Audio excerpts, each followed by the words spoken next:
दोस्तों नमस्कार, कैसे हैं आप। आज कुछ बातें पुराने दौर की, आज से लगभग 20 साल पुरानी, जब हम नए नए सोशल मीडिया से जुड़े थे। आपको याद है आरकुट? आपका पहला अकाउंट कब बना था? तो चलिए मैं अपना अनुभव शेयर करता हूँ। जब माखनलाल चतुर्वेदी राष्ट्रीय पत्रकारिता विश्वविद्यालय भोपाल में जुलाई 2005 से हमारा सेशन स्टार्ट हुआ था मास्टर ऑफ जर्नलिज्म का, उसके बाद कुछ महीनों में हमने आरकुट का नाम सुना और खूब चर्चा में था आरकुट कि जो स्टूडेंट है वो आमने सामने कम मिलते हैं, आरकुट पे ज़रूर बातचीत करते हैं, रोज़ आरकुट पर उनकी मेल मुलाकात होती है। और उसी दौर में हमने कभी अपना आरकुट प्रोफाइल बनाया था।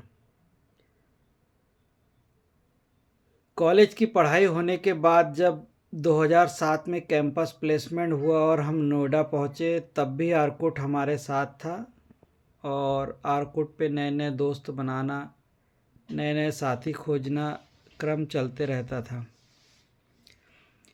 आरकुट के बाद फिर आता है ब्लॉगर blogspot.com। तो गूगल ने एक ऐसा प्लेटफॉर्म उपलब्ध करा दिया था कि हम कुछ लिखकर पूरी दुनिया को दिखा सकते थे, हमारा लिखा हुआ कोई भी पढ़ सकता था।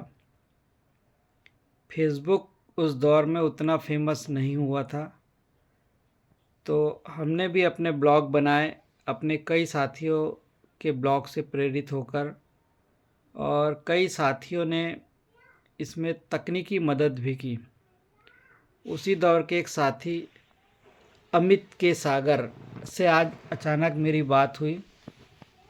उनको मैं वाकई में तकनीकी गुरु कहूँगा मेरा, जिन्होंने मुझे साथ बिठाल कर सिखाया, बहुत सारे तकनीकी पहलुओं से अवगत कराया, ब्लॉग को कैसे सजाना है, संवारना है और कैसे लिखना है, ये सब चीज़ें बताई। चूँकि वे एक साइबर कैफ़े में जॉब करते थे, तो उन्हें वहाँ से मदद मिली, उन्होंने काफ़ी कुछ सीखा। और मैं आपको दिखाऊंगा कि मेरा जो पहला ब्लॉग है डोंगरे की डायरी, उस पर जो कवर पेज बना हुआ है वह भी अमित के सागर ने ही बनाया था। मैंने उसे आज तक भी बदला नहीं है। इसके बाद मैंने एक के बाद एक कई और ब्लॉग बनाए। उसमें एक मेरा छिंदवाड़ा छवि नाम से ब्लॉग है, छिंदवाड़ा ज़िले को समर्पित है, और उस ब्लॉग के ज़रिए मुझे छिंदवाड़ा के कई वरिष्ठ साहित्यकारों, कई अलग अलग फील्ड में सक्रिय लोगों ने भी संपर्क किया। उन्हें मेरा ब्लॉग देखकर बहुत खुशी हुई।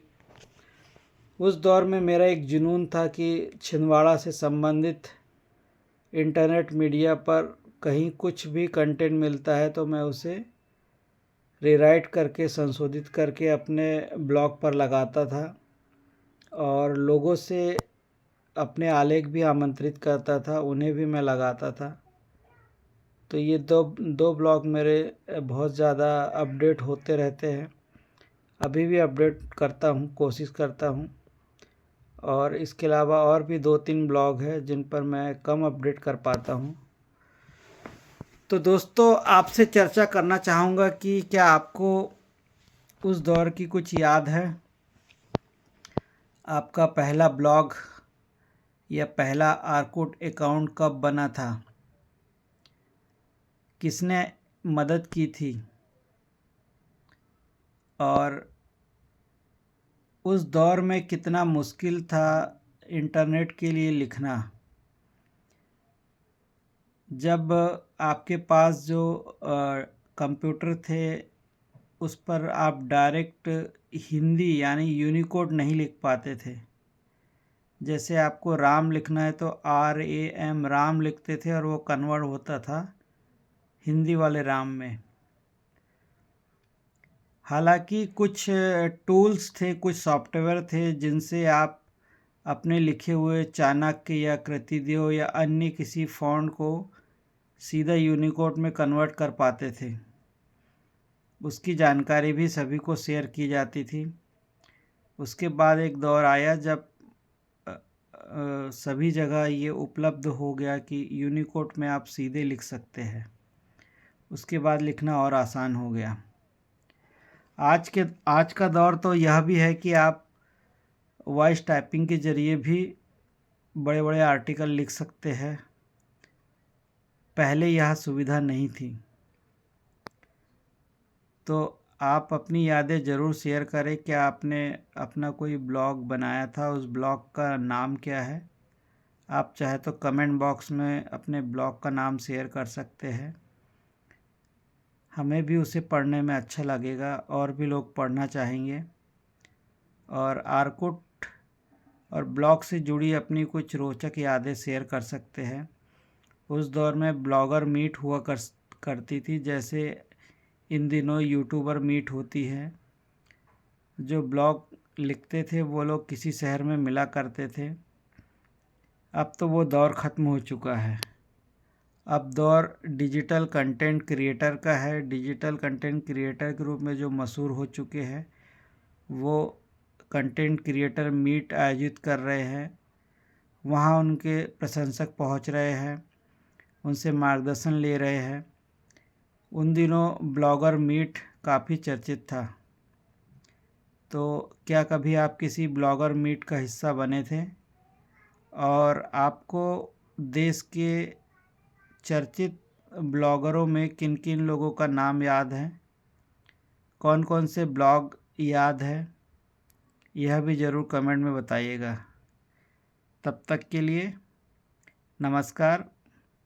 फिर मिलते हैं किसी और नए विषय पर चर्चा के लिए। धन्यवाद।